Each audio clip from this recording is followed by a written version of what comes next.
Assalamualaikum, saya Yasutisna, pendiri dan pemimpin redaksi PDTV, mengucapkan selamat atas dilantiknya para pengurus ICMI Orda Bogor Barat dan para pengurus ICMI Orsat se-Bogor Barat. Secara pribadi, saya merasa bangga karena telah menjadi bagian dari ICMI. Saya salah satu anggota pengurus ICMI Orsat Cibung Bulang dengan jabatan Ketua Bidang Komunikasi dan Hubungan Masyarakat atau Humas. Semoga dengan kepengurusan baru, ICMI di Bogor Barat semakin berjaya dan manfaat kehadirannya dapat dirasakan oleh masyarakat luas. Amin. Bravo ICMI.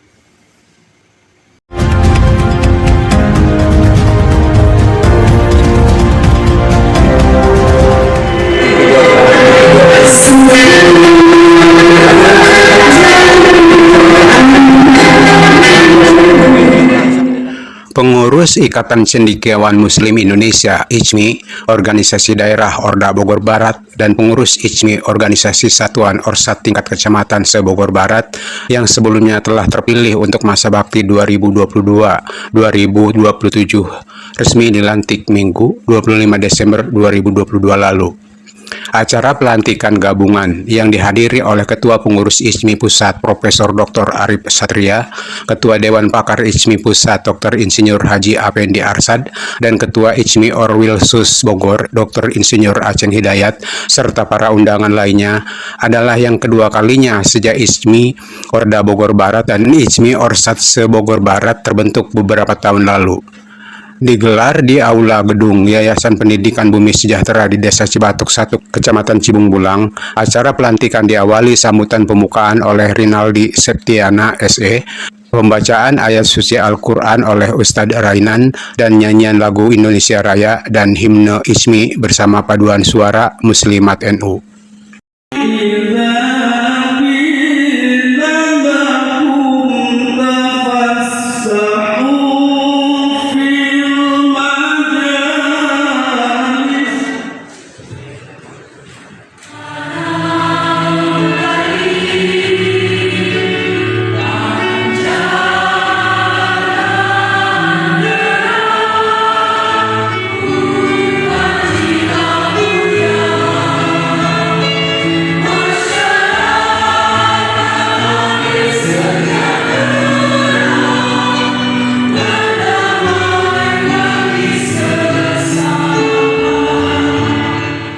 Dalam laporannya, Ketua Panitia Penyelenggara Haji Hendi Sopian menjelaskan acara pelantikan gabungan tersebut dihadiri oleh 300 orang pengurus dari ICMI Orda Bogor Barat dan dari 12 ICMI Orsat se-Bogor Barat. Yang hadir 100% katanya hanya para pengurus dari ICMI Orda Bogor Barat dan dari ICMI Orsat Cibung Bulang. Sedangkan dari 11 ICMI Orsat lainnya yang hadir berkisar antara 30-40% dari masing-masing jumlah pengurus. Mereka mewakili Orsat masing-masing. Pelantikan pengurus ICMI Orda Bogor Barat dan Orsat Bogor Barat ini dalam sejarah Orda Bogor Barat ini adalah yang kedua kalinya. Dua kali dilaksanakan. Dan untuk laporan, insya Allah hari ini akan dilantik gabungan pengurus Orda Bogor Barat dan jumlah Orsat se-Bogor Barat lebih kurang 300 orang. Namun 300 orang ini bukan seluruhnya, hanya sebagian saja. Karena dari 12 Orsat, dari 12 kecamatan ini mungkin ada yang mengirimkan setengahnya. Ada yang mengirimkan 20 orang, ada yang mengirimkan 30 orang, ada yang mengirimkan 40 orang, ada yang mengirimkan 100%. Seperti Orsat Cibung Bulang, saya bilang 100%. Tidak ada hari ini akan ada lebih kurang 300 orang gabungan ICMI Orda Bogor Barat dan Orsat se-Bogor Barat. ICMI Orda Bogor Barat terdiri atas 12 Orsat atau 12 kecamatan. Dan Orda Bogor Barat adalah Orda yang terbesar untuk Orwilsus Bogor. Betul Pak Cik? Jadi Orwilsus Bogor terdiri atas 4 Orda Bogor Barat, Orda Bogor Tengah, Orda Bogor Timur, dan Orda Bogor Kota.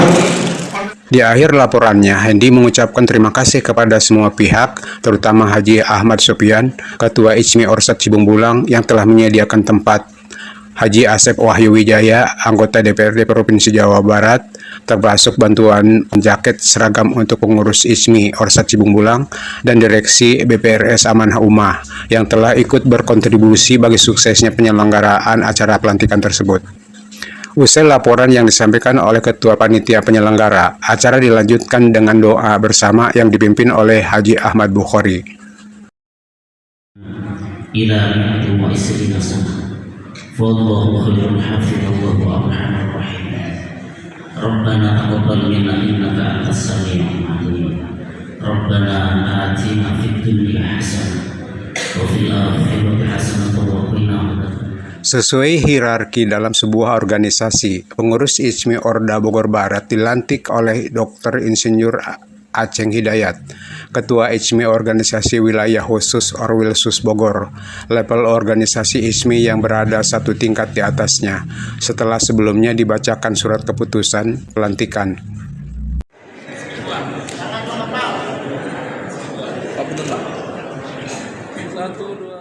Sementara para pengurus dari 12 ISMI Orsat Bogor Barat dilantik oleh Dr. Andes Haji Farid Ma'ruf, Ketua ISMI Orda Bogor Barat, setelah sebelumnya dibacakan SK pelantikan. Saya bertanya beberapa hal dan tolong dijawab dengan jujur. Demi Ikatan Cendekiawan Muslim se-Indonesia. 3. Apakah saudara-saudara bersedia bekerja sama dengan instansi dan pihak manapun sesuai dengan visi misi Ikatan Cendekiawan Muslim se-Indonesia? Alhamdulillah. Baik.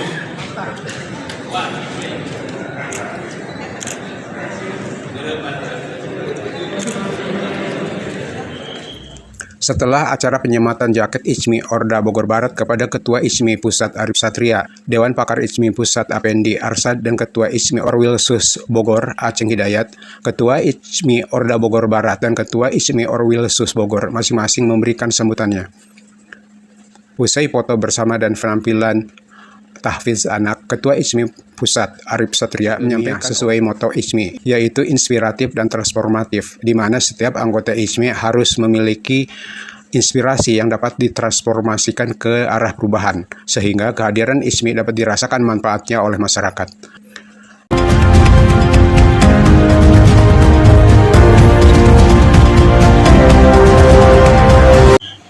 Assalamualaikum para pemirsa PDTV. Selamat berjumpa dengan saya, Yes Tisna, di acara tayangan Komentar Mang Is, yaitu sebuah forum yang membahas berbagai isu dan peristiwa, baik yang terjadi di masa lalu maupun di masa sekarang. Pada tayangan perdananya kali ini, saya mengunggah materi bahasan yang diberi judul Yesus disunat, umatnya kok tidak? Sebenarnya judul tersebut tiada lain, hanyalah sebagai wujud ungkapan dari rasa keingintahuan yang telah lama bersemi di benak saya. Awalnya yang saya ingin ketahui, apakah Yesus itu disunat atau tidak? Namun setelah ditemukan jawabannya, rasa ingin tahu kembali mencuat, yaitu mengenai kenapa umat Yesus tidak disunat. Rasa ingin tahu tersebut terus mengusik pikiran saya. Seraya berharap saya menemukan jawabannya. Karena itu, saya berusaha mencari informasi dari berbagai sumber. Dan alhamdulillah, hasilnya saya rangkum menjadi bahan bahasan yang dipresentasikan pada tayangan ini. Para pemirsa, sebagaimana kita ketahui, Yesus atau Isa adalah seorang nabi yang juga seorang rasul yang diutus oleh Allah kepada Bani Israel atau kaum Yahudi. Itu dijelaskan di dalam kitab Injil surat Matius 15 ayat 24 dan Al-Quran surat Ali Imran ayat 49 yang bunyinya akan saya sampaikan di akhir bahasan ini. Walaupun Yesus diutus hanya untuk Bani Israel, tetapi kenyataannya pengikut Yesus tidak hanya terdiri dari bangsa Yahudi, tetapi juga bangsa yang lain. Karena itu, saya berpikir, mungkinkah karena pengaruh budaya dari luar itu yang akhirnya umat Nasrani atau Kristen tidak disunat? Padahal Yesus sendiri disunat loh. Paling tidak ada dua fakta yang bisa memperkuat bahwa Yesus itu disunat. Pertama, dari perspektif Islam, bahwa Yesus hanyalah seorang nabi dan semua nabi itu muslim. Kedua, Yesus itu keturunan Yahudi, yaitu bangsa yang memegang teguh adat bersunat. Nah, untuk mengetahui apakah benar Yesus itu disunat dan apakah betul karena pengaruh budaya di luar bangsa Yahudi itu yang menjadikan umat Nasrani tidak disunat. Simak saja terus tayangan ini. Sebelumnya, saya memohon maaf kepada saudara-saudaraku umat Nasrani. Tayangan bahasan ini tidak dimaksudkan untuk mengeneralisir perbedaan antara umat bersunat dan umat yang tidak bersunat, apalagi mengkonfrontir satu sama lain. Tidak, sama sekali tidak. Saya hanya menemukan fakta yang saya yakini benar. Dan kebenaran itu harus disampaikan. Terlepas ada pihak-pihak yang tidak suka sekalipun. Karena ini kewajiban bagi setiap muslim dalam rangka menegakkan amar ma'ruf nahi munkar. Kan menegakkan amar ma'ruf nahi munkar itu sudah sejak sekitar 3000 tahun lalu oleh Allah dijelaskan di dalam kitab Taurat, jauh sebelum kitab Injil dan Al-Quran diturunkan. Bahkan Nabi Musa pernah meminta kepada Allah agar umat yang suka amar ma'ruf nahi munkar itu dijadikan umatnya. Apa jawaban Allah? Mereka itu umat Muhammad, katanya. Nah, para pemirsa, agar tidak terjadi gagal paham, maka materi bahasan sebaiknya saya bacakan saja. Di awal, saya menyebut Yesus itu nabi yang juga rasul. Karena kedua sebutan bagi utusan Allah itu ada perbedaan menurut saya.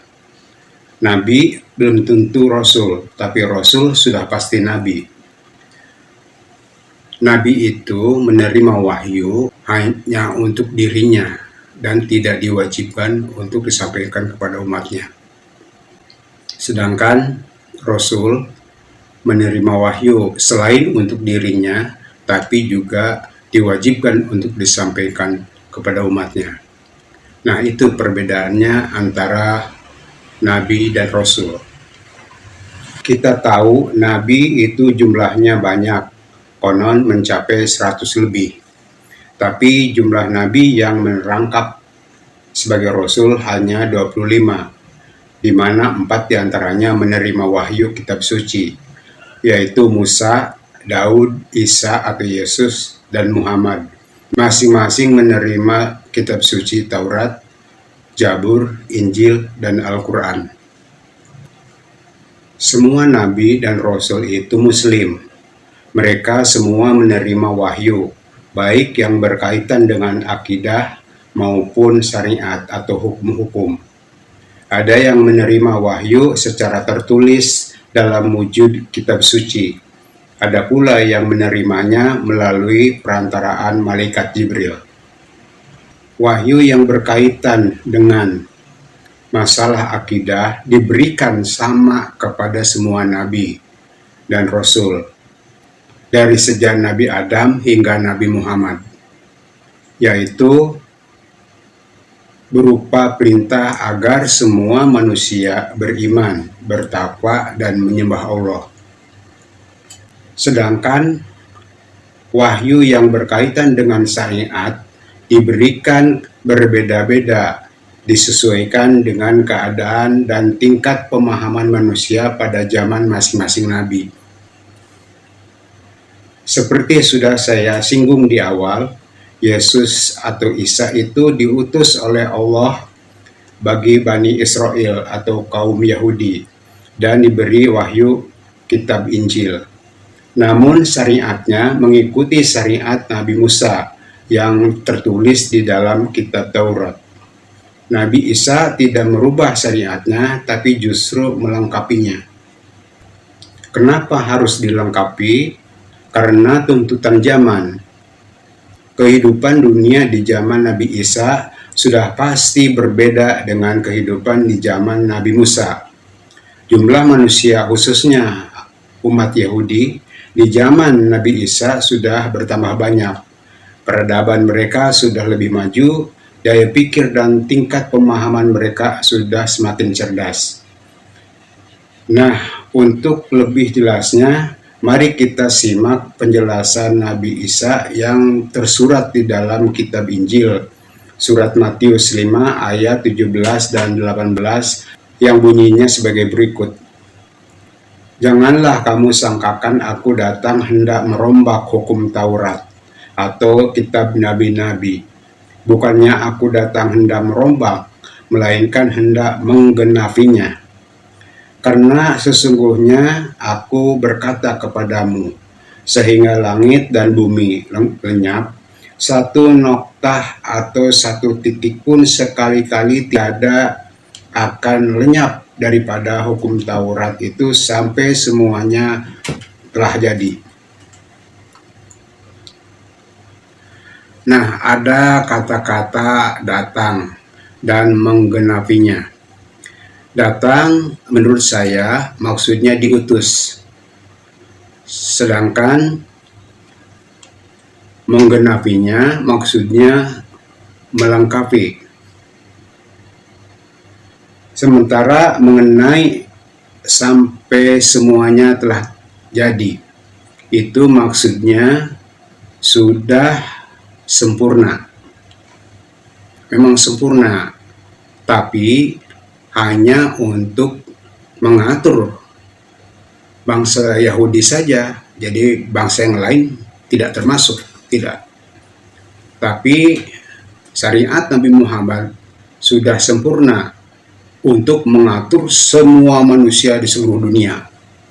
Itu bedanya antara syariat Nabi Isa yang hanya berlaku untuk bangsa Yahudi, kalau Nabi Muhammad syariatnya untuk mengatur semua bangsa yang ada di dunia. Jadi jelas apa yang telah saya singgung di awal, setiap Nabi dan Rasul itu mempunyai syariatnya sendiri-sendiri, yang satu sama lain berbeda tergantung pada zamannya masing-masing. Kemudian saya mencoba membahas tentang Yesus dari asal-usulnya.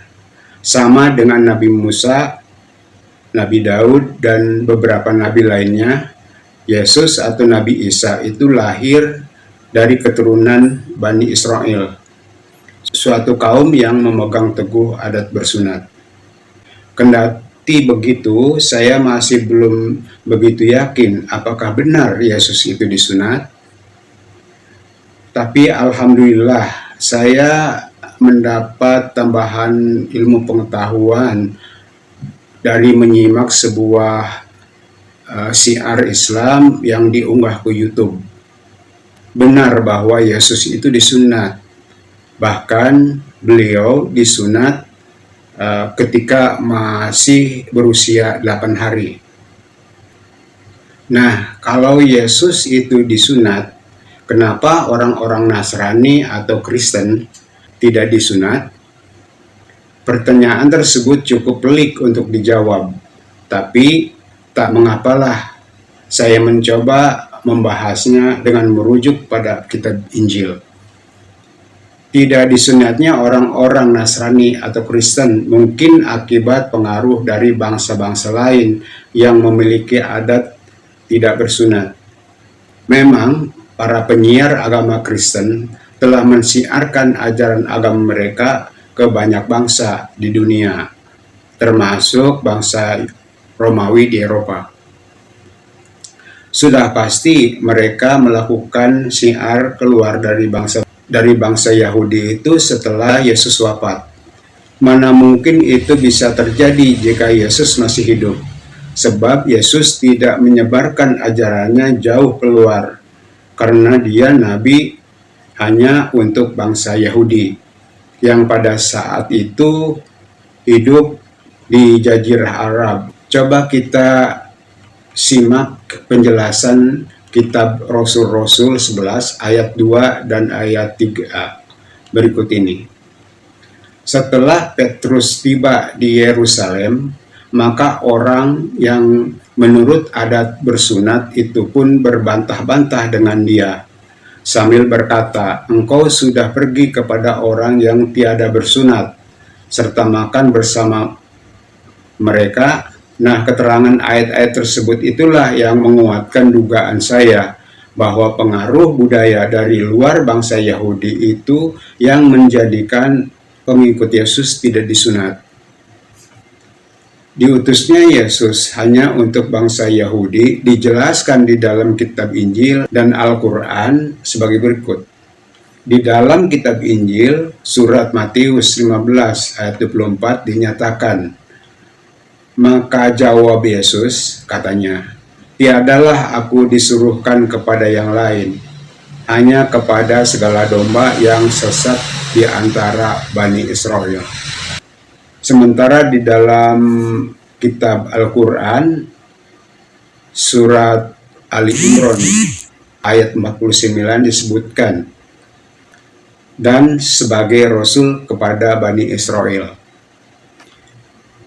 Sebenarnya ayat-ayat di dalam surat Ali Imran itu yang mengupas tentang Nabi Isa itu panjang. Cuma di sini disingkat saja. Karena Yesus merasa dirinya hanya untuk mengurus umat Yahudi, makanya apabila ada orang lain di luar bangsa Yahudi yang coba mendekatinya, maka ia mengusirnya. Peristiwa serupa dialami oleh seorang perempuan kaum Kanani yang merasa dicuekin oleh Yesus hanya karena dia bukan bangsa Yahudi. Hal tersebut dijelaskan di dalam kitab Injil, surat Matius 15 ayat 21 sampai ayat 26 yang bunyinya sebagai berikut. Maka Yesus keluarlah dari sana, serta berangkat ke jajahan Sur dan Sidon. Maka adalah seorang perempuan Kanani datang dari jajahan itu, serta berteriak, katanya, "Ya Tuhan, ya anak Daud, kasihanilah hamba, karena anak hamba yang perempuan dirasuki setan terlalu sangat." Tetapi sepatah kata pun tiada dijawab oleh Yesus kepada perempuan itu. Maka datanglah muridnya meminta kepadanya, serta berkata, "Suruhlah perempuan itu pergi, karena ia berteriak-teriak di belakang kita." Maka jawab Yesus, katanya, "Tiadalah aku disuruhkan kepada yang lain, hanya kepada segala domba yang sesat di antara Bani Israel." Maka datanglah perempuan itu sujud menyembah dia, katanya, "Ya Tuhan, tolonglah hamba." Tetapi jawaban Yesus, katanya, "Tiadalah patut diambil roh dari anak-anak lalu menyampaikan kepada anjing." Nah, karena terbatasnya waktu tayang, maka cukup sekian dulu para pemirsa. Semoga bermanfaat, dan apabila ada kesalahan, saya mohon maaf. Sampai jumpa lagi pada tayangan berikutnya. Wassalam.